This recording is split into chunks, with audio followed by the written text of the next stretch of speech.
Seguimos en esta charla con el geógrafo y periodista Pablo Sigismondi. Pablo, recién estábamos hablando sobre este conflicto de Ucrania. La poca o la mucha participación de Europa y la poca o mucha participación de Estados Unidos, ¿a qué pensás que obedece? Bueno, en realidad creo que hay mucha participación de Estados Unidos y de Europa Occidental, especialmente Polonia, Alemania, también pues Lituania, la República Checa. Hay mucha participación y es en cuanto a la estrategia de ir ampliando los espacios geopolíticos bajo dominio de la OTAN y de la Alianza Occidental en lo que antiguamente era el espacio geopolítico del Pacto de Varsovia y de la Unión Soviética. Ucrania, en ese conjunto, en ese tablero de ajedrez, es una pieza más del avance de la OTAN y de Occidente sobre el espacio que era rusos, que hoy es ruso y que era soviético, y especialmente sobre el mundo eslavo. Hay intereses económicos sin duda en la jugada de hacer voltear el gobierno de Yanukovych.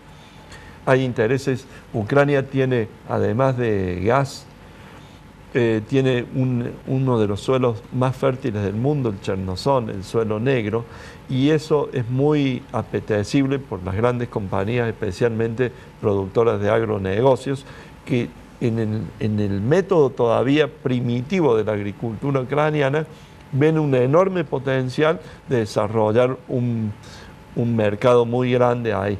Por el otro lado, también la posibilidad de unir Ucrania a la Unión Europea implica un mercado de 45 millones de personas, pero también implica sobre todo abundante mano de obra barata, porque lógicamente el nivel de vida ucraniano es muy inferior a un nivel de vida alemán o de los países más desarrollados de la Unión. Por lo tanto, desde ese punto de vista también hay interés en incorporar Ucrania al tablero occidental.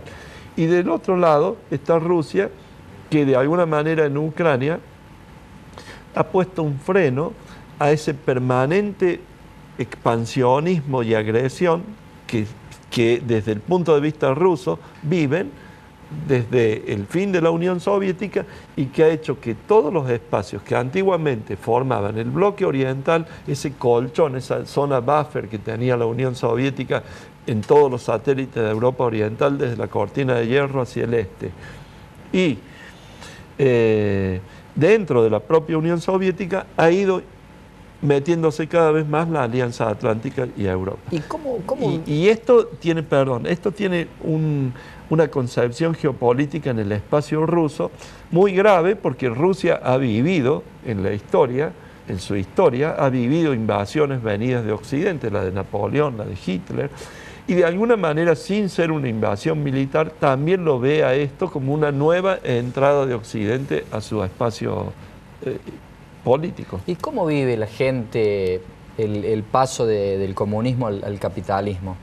¿En Ucrania o en Rusia? En Ucrania y en Rusia. En Rusia hay que conocer. En cuanto a lo económico, ¿no? Hay que viajar mucho y hay que meterse mucho en el interior, porque una cosa es estar en Moscú, que de alguna manera es como una vidriera muy particular, es como una isla de Rusia, donde el capitalismo es muy interesante porque se ve lo icónico del capitalismo, las marcas de último modelo, conviviendo junto a lo icónico que queda de todo lo que era el comunismo. ¿Cómo ser? Por ejemplo, por decirte, monumentos a Marx o a Lenin o las estrellas de 5 puntas rojas de la soviética o los símbolos de la hoz y el martillo, todo eso que está absolutamente completo. Son muy pocos los monumentos en Moscú y en la antigua Unión Soviética que han sido desmantelados de ese periodo de tiempo. Y entonces uno lo ve como un choque permanente entre la occidentalización, la modernización, el capitalismo feroz que entra a partir de hace 20 años atrás y esto otro que queda antiguo. ¿Hay algún tipo de añoranza, de resistencia? En la población de mayor edad, la mayoría de la gente añora la época soviética. En los jóvenes que disfrutan los beneficios del consumismo, del hedonismo, del capitalismo occidental, hay una aceptación que esto es mejor. Hay sí, por supuesto, libertad que no existía en la época soviética, que eso todo el mundo lo reconoce como un gran logro, de nuevo la libertad de culto, por ejemplo.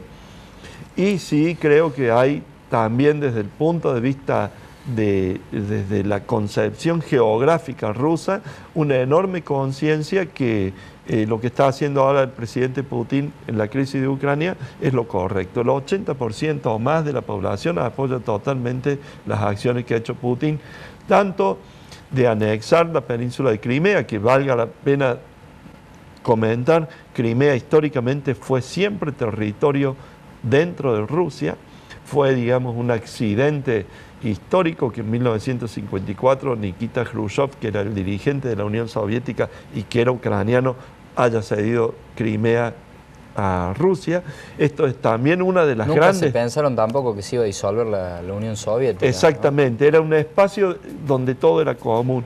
Esto es una de las causas también. Hay enorme cantidad de conflictos étnicos y territoriales en otros espacios, especialmente en el Cáucaso, en Transnistria, en Asia Central, que tienen que ver con el hecho de no haber previsto que alguna vez ese espacio multiétnico se iba a implosionar. Pablo, antes de que tengamos que despedirnos, ¿tenés alguna página web que se pueda visitar? Sí, tengo una página web, se llama pablosigismondi.webcindario.com. Facebook, el que quiera escribir. ¿Tenés un Facebook abierto para el público en general? Sí, que es mi Facebook, digamos. ¿Cómo es? Pablo Traveller, separado. Y bueno, digamos, mis contactos. Y si te acordás alguna charla que estés por dar ahora, próximamente, ¿cuáles son tus actividades? Bueno, el miércoles próximo voy a dar una charla en el Salón del Rectorado de la Facultad de Derecho y Ciencias Sociales en el centro, en la calle Casero 51, junto a Médicos Sin Fronteras. Vamos a hablar sobre la cuestión humanitaria en áreas de conflicto, especialmente en el África subsahariana. Y dentro de 2 jueves vamos a comenzar en la Asociación de Magistrados, en la calle Belgrano 224, en la ciudad de Córdoba. Vamos a comenzar un seminario que va a durar 6 semanas, van a ser 6 jueves seguidos, sobre el espacio geopolítico en el mundo eslavo, en lo que conformaba la Unión Soviética, y que eso también está abierto para todo público. Bueno, nosotros también lo vamos a colgar en nuestro Facebook. Te agradecemos, Pablo, por haber formado parte del programa. La verdad que es un gusto y esperemos tener la posibilidad de invitarte de vuelta en algún momento del año. Muchas gracias y gracias a todos los televidentes por su atención. Nos despedimos entonces hasta el próximo lunes a las 9:30 de la noche para hacer otra edición del programa. Muchas gracias y sigue en Canal C.